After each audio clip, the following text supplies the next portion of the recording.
सम्मानित राष्ट्रवादी साथियों, सादर अभिवादन। जय श्री राम,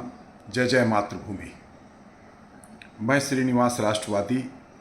संस्थापक भारत रक्षा दल ट्रस्ट, आज आप सभी के समक्ष सनातन हिंदू बोर्ड के गठन के संदर्भ में अपनी बात रखना चाहता हूँ। हमारी यह बात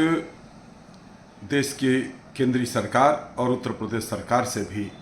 इस अनुरोध के साथ प्रेषित है कि वह इस विषय पर गंभीरतापूर्वक विचार करें। सम्मानित साथियों, आज सनातन हिंदू बोर्ड का गठन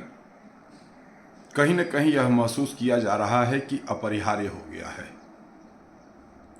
इसलिए कि आज अभी कल ही हम लोग जो है आलमबाग लखनऊ सनातन धर्म मंदिर में एक बैठक कर रहे थे और उस बैठक में यह विषय गंभीरता से उठाया गया। विषय तो अनेक थे, सनातन से ही संबंधित विषय थे, जो बेधर्मियों द्वारा खान पान की वस्तुओं में इस प्रकार की वस्तुएं मिलाना जिससे कि सनातन धर्म के लोगों का धर्म भ्रष्ट हो, और इस प्रकार के अनेक मुद्दों के ऊपर बहुत गंभीर मंथन चिंतन हुआ। लेकिन यह बात बहुत प्रमुखता से आई और जिसकी शुरुआत भारत रक्षा दल के 28वें स्थापना समारोह दिनांक 21 सितंबर 2024 को भी कार्यक्रम में पधारे विशिष्ट अतिथि सनातन ब्रह्म फाउंडेशन के अध्यक्ष अशोक पांडे जी के द्वारा रखी गई थी, और उसी विषय को हम आज आप सभी के सामने भी रखना चाहते हैं।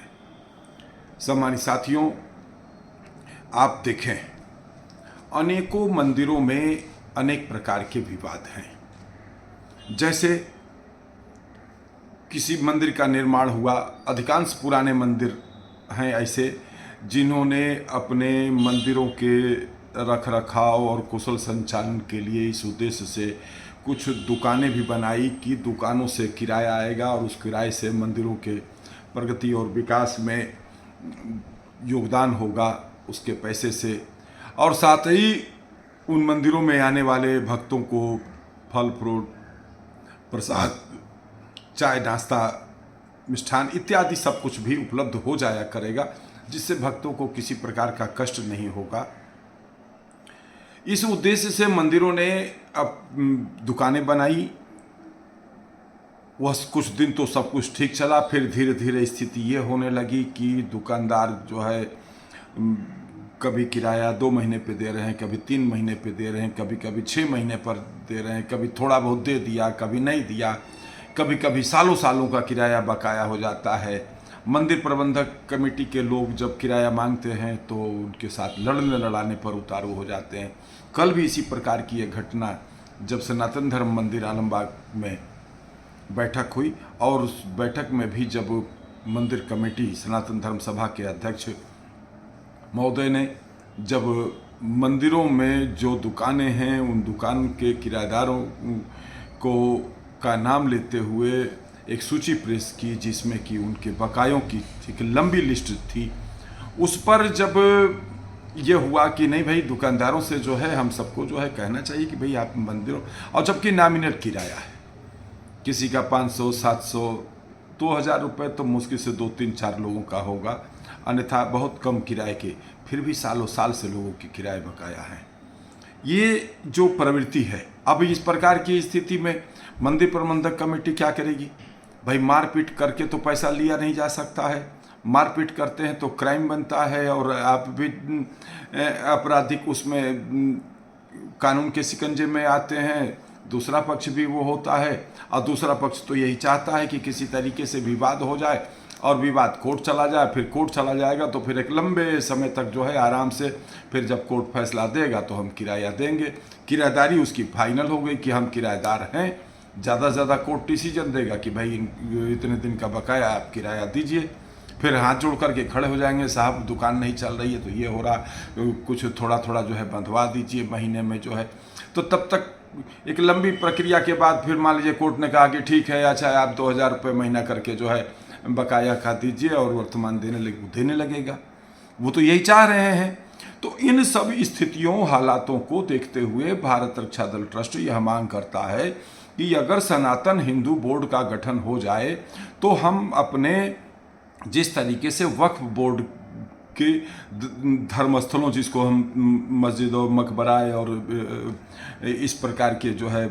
मजार फजारों की जो प्रबंधक कमेटियां हैं, उनके यहाँ भी विवाद देखिए हर जगह होता है। ऐसा नहीं कि नहीं होता है, हर जगह लोग चाहते हैं कि हम यहाँ के मठ मंदिर के मठाधीश बन जाएं और यहाँ की सत्ता के प्रबंधक हो जाएं, सब कुछ जो है मेरे अनुसार सब कुछ यहाँ का संचालन चले। हर जगह इस प्रकार की स्थिति है। लेकिन उनके यहाँ क्या है कि उन्होंने एक वक्फ बोर्ड उनका बना हुआ है जो केंद्र कांग्रेस सरकार ने बनवा दिया था, और वो खूब कायदे से जो है 45,000 एकड़ से आज वो 10 लाख एकड़ की संपत्ति जो है बना चुका है, जबरदस्ती सब कुछ जो है।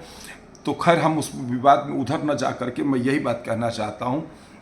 कि अगर सनातन हिंदू बोर्ड का गठन हो जाए तो तमाम मंदिरों में जो विवाद चल रहे हैं, जो मंदिर में मठाधीश के लिए, महंत के लिए, मुख्य पुजारी का भी विवाद है और दुकानदारों से विवाद है, मंदिरों की ज़मीनों पर भूमाफियाओं का कब्जा है, यहाँ तक कि तमाम मठ मंदिरों के महंतों और पुजारियों की हत्या भी हो चुकी है। ये सब कुछ के ऊपर विराम लग जाएगा और सनातन हिंदू बोर्ड फैसला लेगा और वह फैसला सभी को मान्य होगा। हालांकि विकल्प जिस तरीके से वक्फ बोर्ड के खिलाफ भी